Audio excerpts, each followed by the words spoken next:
俄罗斯对乌克兰展开特别军事行动，瑞士银行把俄罗斯的钱给扣了，美国把马杜罗两口子给绑架了，瑞士银行又把马杜罗的钱给扣了。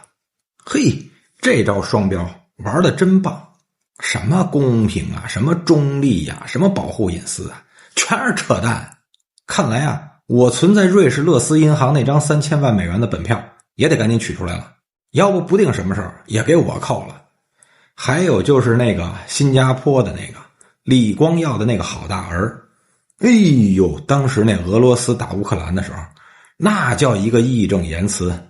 站在台上10几分钟，洋洋洒洒呀，那说出来的话全是高大上的，什么原则了，什么公理了，什么不选边站了，还阴阳怪气说我们投了弃权票，那犊子当时让他给装的，那都装满了都已经。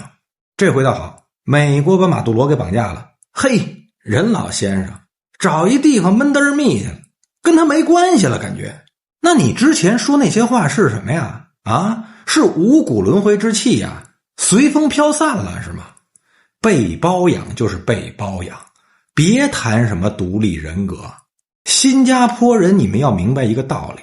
你们之所以能在那个重要的战略节点赚得盆满钵满，还那么安全，不是因为洋大人发善心，是因为你们离我们近，是我们不让东南亚乱，所以美国才不敢在这个地方造次。你们以为美国人真高看你们一眼呐？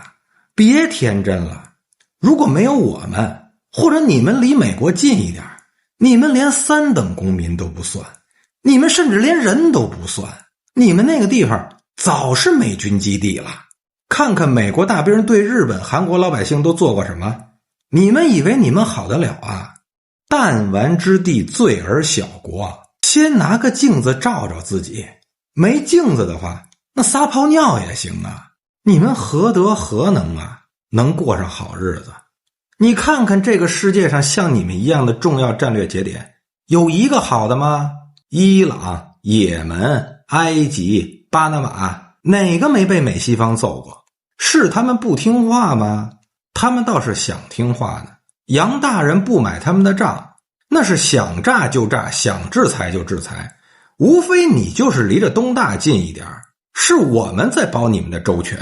别一天到晚拽得跟258万似的。还是那句话，被包养了就是被包养了，别谈什么独立人格。你要玩双标，你就大大方方玩双标；你要选边站，你就大大方方选边站，别又当又立，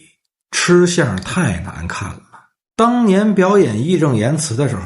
没想到有今天吧？怎么样，回旋镖打回来了吧？特朗普上台了，是不是感觉卡 bug 上了？长着一张东亚的脸，说着我都听得懂的话，满世界去认野爹，你拿人家当爹，人家真拿你当亲儿子吗？没想到吧，自己认着野爹，这回玩这么野，丝毫不在乎你这好大儿的感受。真的，我想想都替你感觉到可怜、可悲、可叹、可笑、可耻。全世界再找不出第二个如此虚伪、极致利己的国家。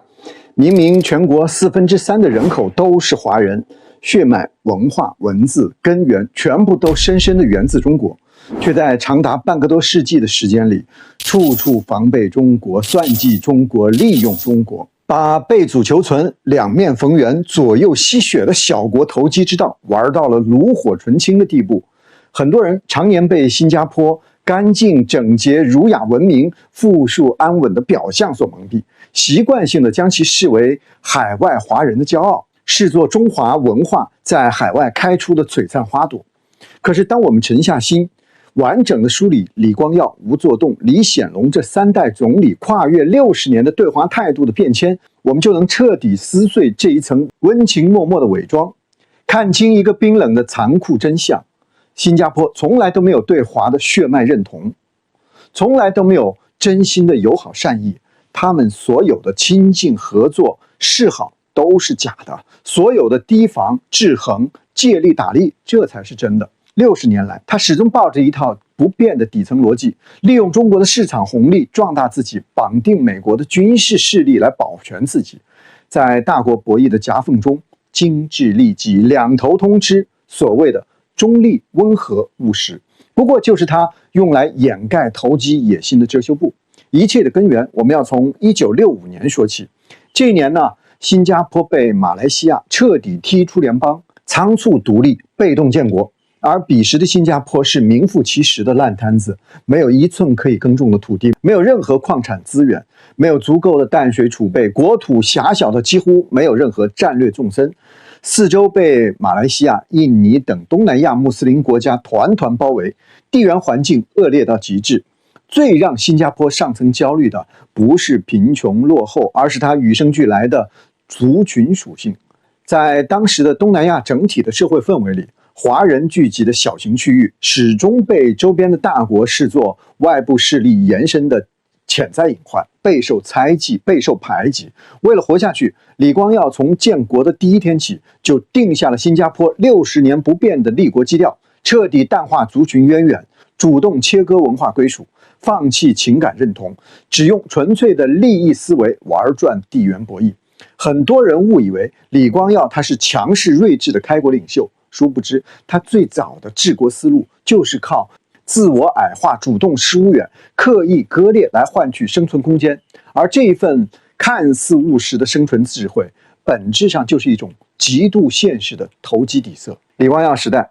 也是新加坡对华最冷漠、最刻意疏离的30年。明明国内家家户户讲华语，过传统节日，承袭中式民俗，官方却强硬推行英语至上，刻意弱化传统文化传播，刻意抹去所有源自东方的文化印记，对外姿态更是极致的凉薄。为了打消周边国家的猜忌，为了抱紧西方发展的大腿，新加坡在外交立场上长期主动站在东方阵营的对立面。在那个特殊的时代背景下，他主动靠拢西方体系，积极对接欧美经贸与安全框架，用明确的站队姿态换取外部的安全庇护与产业转移的红利。最能够体现它的功利底色的细节呢，就是为东南亚国家区域内多数经济体早已经和中国建立外交，展开深度合作，唯独新加坡一直拖延观望，硬生生地熬到了1990年，这成为整个东南亚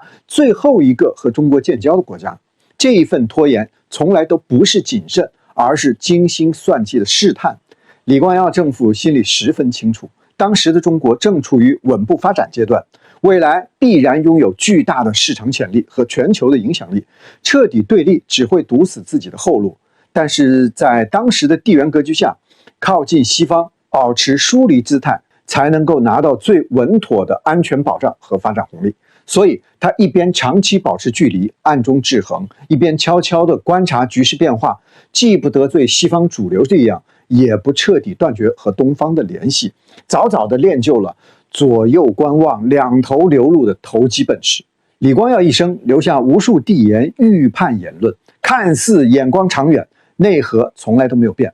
不看血脉，不谈情谊，只看强弱，只算利弊。谁能够给新加坡带来好处，谁就是合作的对象；谁会威胁新加坡安全，谁就是被防备的对象。1990年建交之后，新加坡迎来了政权交接的过渡期，吴作栋上台，也开启了新加坡对华姿态的第一次伪装式的回暖。很多人把这一份阶段的合作升温解读为新加坡放下隔阂，真心交好，实则呢是大势所趋下的无奈妥协与精准套利。彼时的全球格局彻底重塑，冷战落幕，和平发展成为主流。中国经过数十年的深耕改革，经济飞速崛起，庞大的制造业体系、海量的消费市场、快速提升的综合实力，已经成为全球不可忽视的增长动力。反观西方经济体，增长逐步放缓，单一的依附模式已经无法再支撑新加坡的长期发展。精明的新加坡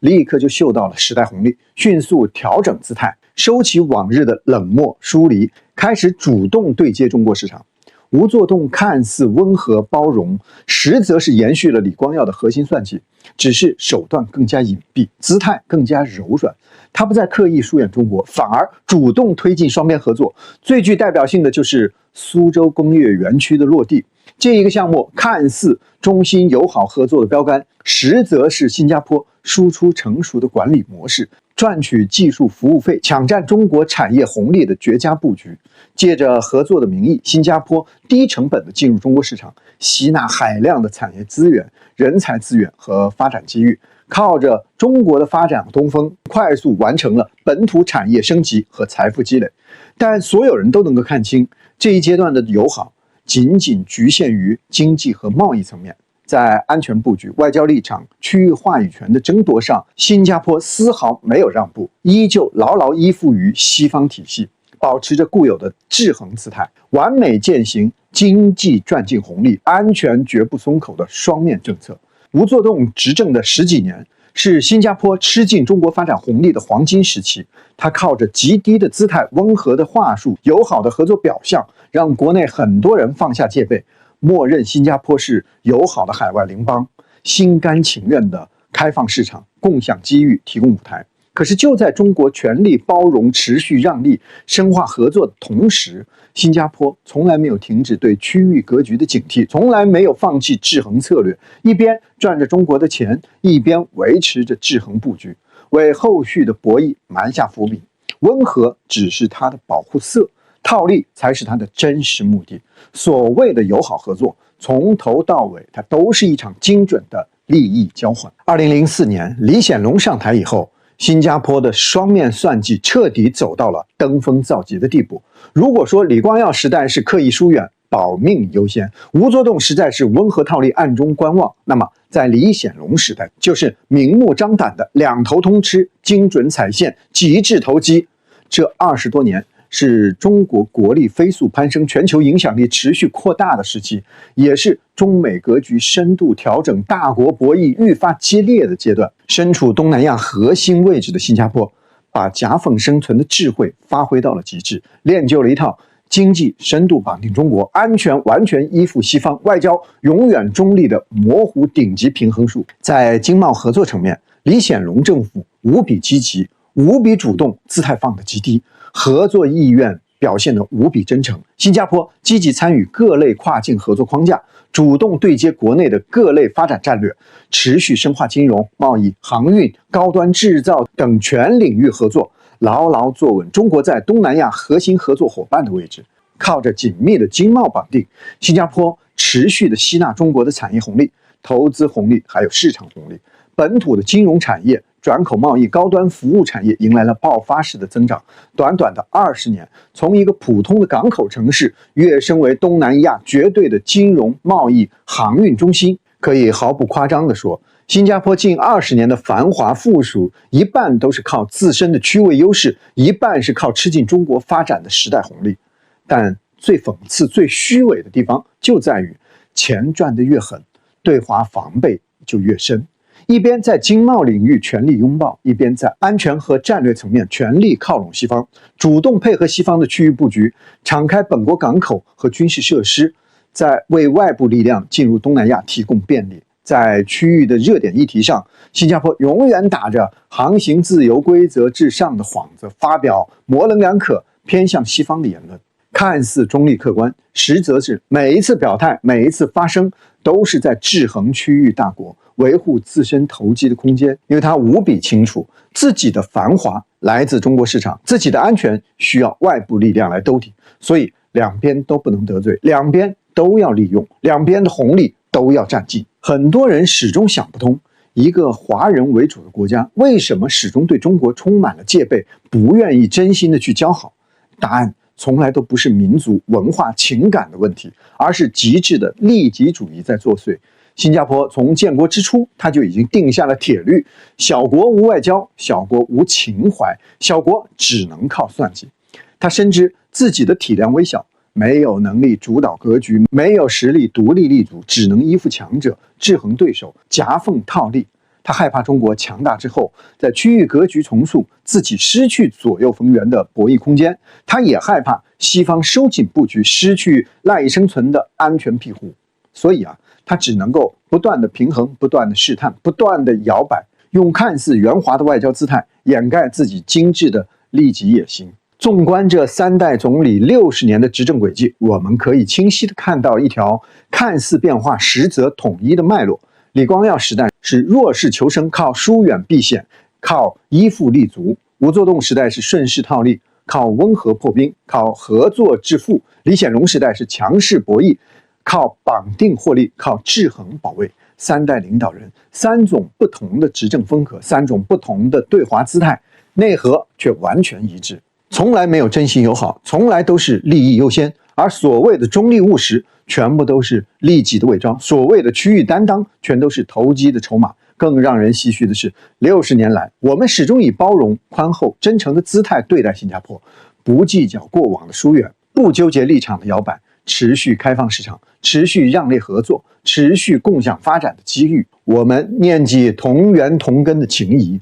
愿意给予最大的包容和善意，换来的却不是对等的真诚，而是变本加厉的算计，两面三刀的博弈，永不消解的防备。新加坡很清楚中国的善意是温和的，是克制的，是基于情谊的，所以他敢肆无忌惮的两头游走，敢心安理得的两头通吃，一边享受着中国的发展带来的巨额红利，一边坚守着制衡对冲的战略底线。时至今日，新加坡已经彻底活成了国际社会最典型的精致利己范本。他靠着割裂本源，依附强者，夹缝投机，从一个贫瘠的小岛变成富庶之城；靠着虚伪的中立，左右逢源，双向套利，在大国的博弈中稳赚不赔。他对外塑造的文明儒雅、理性务实的良好形象，而对内则是精于算计，工于心计，唯利是图。而所谓的华人荣光、海外典范，不过就是大众赋予他的滤镜。撕开这一层滤镜，剩下的只有60年不变的良保与公利。没有永远的朋友，只有永远的利益。这句话在新加坡身上显得淋漓尽致。3代总理一代贯之的生存法则，60年的风雨从来没有改变的投机底色。他可以因为利益主动亲近，也可以因为格局立刻疏远。情怀从来都不在他的考量范围，血脉从来都不是他的选择标准。